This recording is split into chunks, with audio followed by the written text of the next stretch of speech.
Já te conto que a Bain lançou a 17ª edição do relatório Global de Private Equity. E pela primeira vez, um relatório global, né? E pela primeira vez o estudo traz dados bem exclusivos sobre o Brasil, que aparece como o mercado mais atraente da América Latina. 70% inclusive dos investidores apontam o Brasil como prioridade na região. Em 2025 foram 32 negócios fechados. No cenário global, o volume de negócios cresceu 44%. A gente vai entender um pouquinho melhor sobre esse movimento todo com o Gustavo Camargo, sócio da Bain e líder de Private Equity na América do Sul. Tudo bem, Gustavo? Bem-vindo aqui no Money e uma boa tarde para você.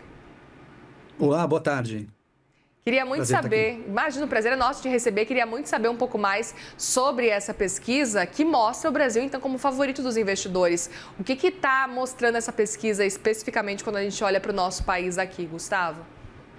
Então, bom, vamos lá. A Bain trabalha com private equity, né? A gente está falando aqui de investimentos privados, né? Tipicamente, compra de empresas por fundos que ficam com a empresa durante um período, transformam, crescem um negócio e depois desinvestem. A Bain trabalha muito nesse mercado e faz muitos anos a gente tem coberto, né, isso no mundo inteiro.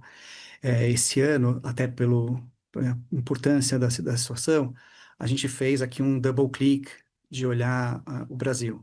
E aproveitamos para fazer até uma retomada histórica, quem tiver interesse de ver no material, contando um pouco da que essa indústria já se estabeleceu no Brasil, essa indústria de investimentos investimentos em participações privadas, de comprar pedaços de empresas.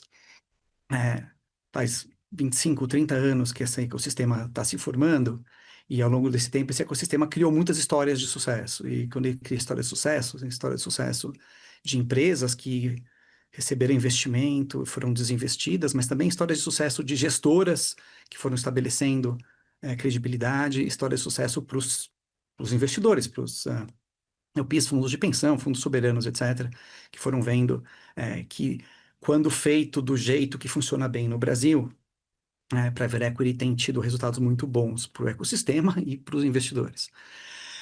Acho que essa combinação de um ecossistema que se estabeleceu ao longo de bastante tempo, e como se estabeleceu, foi se depurando, criou aqui um jeito que funciona no Brasil de fazer Private Equity.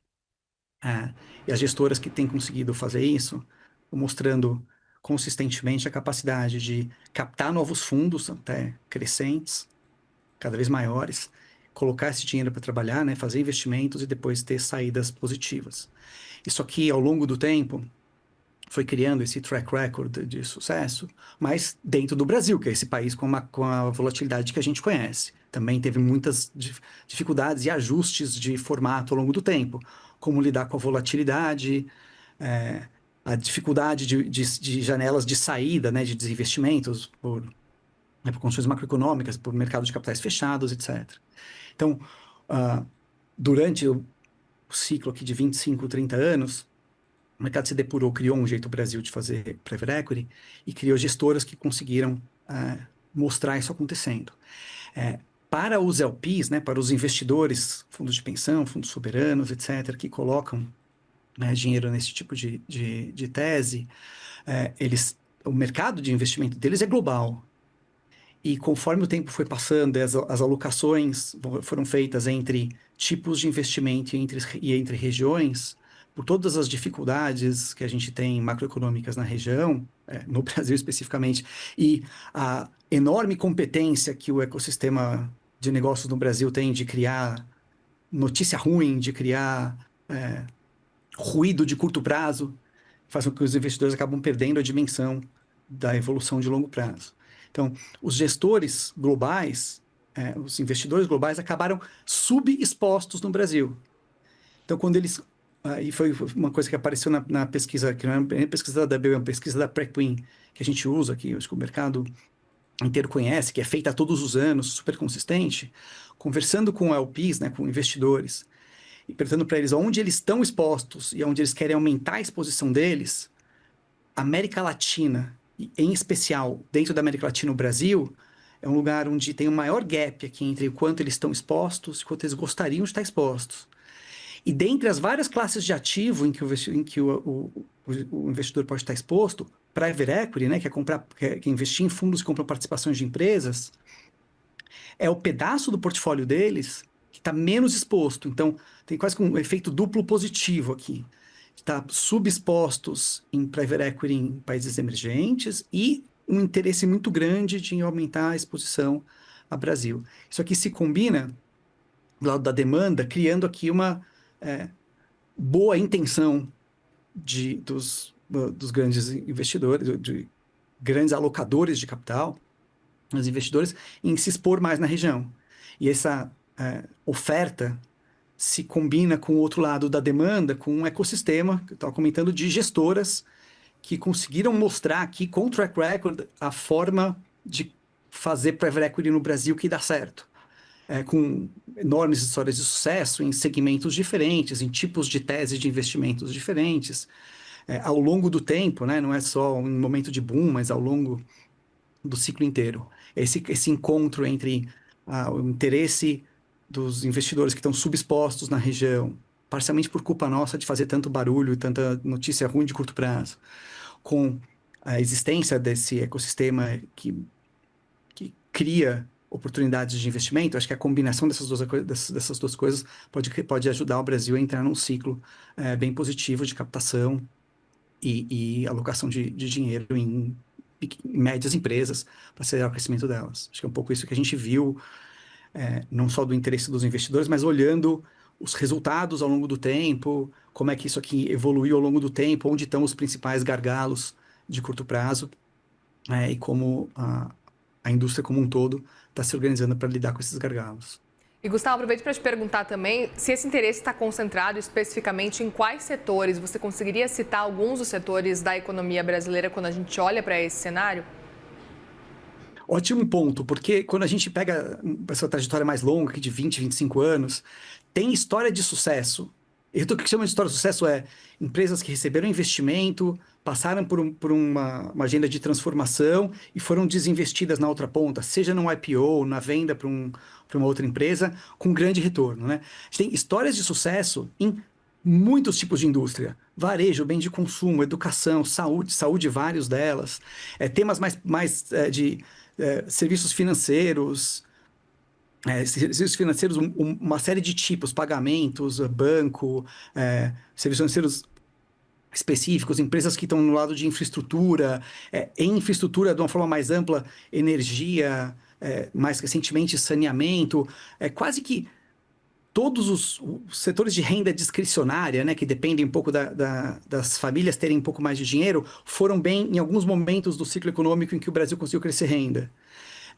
Saúde, educação, infraestrutura, que são setores que dependem menos da renda discricionária, foram bem em outros momentos em que a economia teve um pouco mais difícil, mas essas enormes lacunas e necessidades da economia nesses espaços criavam oportunidades de negócio. Então, tem história de sucesso em quase todos os setores. As perguntas que os investidores fazem, na verdade, em que momento a gente está agora? Ou melhor ainda, em que momento a gente vai entrar no ciclo? A gente vai entrar num ciclo pensando, até quase como resultado do ciclo eleitoral e político, para 27, num ciclo de estabilização fiscal, retomada de crescimento da renda discricionária, e, portanto, alguns setores se beneficiam disso, os mais fáceis de citar são varejo e bens de consumo, ou a gente continua num ambiente que a taxa de juros é muito, muito dura, mas a gente ainda assim tem necessidades flagrantes em saúde, educação, infraestrutura, e esses setores acabam sendo mais protegidos mesmo no momento mais difícil do ciclo. Quase que tem um cenário quase que binário, que depende de para onde vai o vento macroeconômico, que é um vento essencialmente político, mas em qualquer um dos dois cenários tem claras oportunidades de investimento. Onde se posicionar no curto prazo talvez seja a variável mais difícil, mas como esses investimentos em private equity são investimentos de ciclo muito longo, eles implicam em comprar uma empresa ao longo dos próximos 2, 3 anos, ficar com elas e ajudar a transformar e criar valor nessas empresas ao longo de 3, 5, 7 anos, às vezes até mais, e desinvestir na outra ponta. As gestoras e os investidores já criaram aqui a expertise de tentar separar o que é ruído e barulho de curto prazo versus oportunidades de longo prazo. E aí o Brasil é muito farto em oportunidades quando a gente pensa em longo prazo, dado o monte de gaps estruturais que a gente tem. Mais recentemente, dois temas que surgiram, têm crescido muito no radar, são negócios que podem estar próximos de vantagens comparativas que o Brasil tem na geração de energia ou no consumo dessa energia, né? Então, dessa geração de energia, mas também setores intensivos em uso de energia que vão precisar crescer muito no mundo e que o Brasil pode ter uma posição diferenciada, que data center é o exemplo mais fácil de citar. Até o Brasil estava num caminho muito positivo de arrumar o marco regulatório para facilitar esses investimentos. Aparentemente, essa mudança no marco regulatório está meio que estacionada pelos ventos políticos, mas esse é um exemplo. Tem um outro setor que tem sido muito destacado ao longo dos últimos anos e parece ser parte do ciclo de 10, 15 anos aqui no Brasil, são todos investimentos, teses e negócios relacionados a environmental, a sistemas florestais, a descarbonização, fontes alternativas de energia, combustíveis alternativos, e aí tem uma interface incrivelmente de alto potencial, que é a interface entre o agro e a energia limpa, que pode criar, já está criando uma série de coisas no Brasil. Então, pensando no prazo mais longo, acho que a gente tem ouvido falar mais de teses do lado de economia sustentável e também em energia, transição energética em específico, mas o Brasil tem tanto potencial nos setores mais básicos que uma melhora de renda com o resultado de uma melhora da economia provavelmente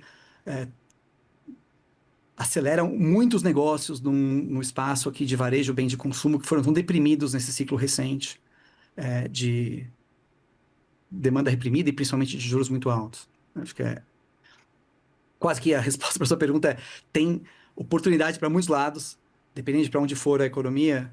Algumas dessas coisas vão se materializar em 2, 3 anos, outras em 5, 7. Mas ter oportunidade e interesse pelo espectro todo. Muito bem. Gustavo Camargo, sócio da BEM e líder de Private Equity na América do Sul. Obrigada mais uma vez pela conversa aqui. Bom trabalho por aí, boa semana. Prazer, boa semana para os ouvintes. Obrigada.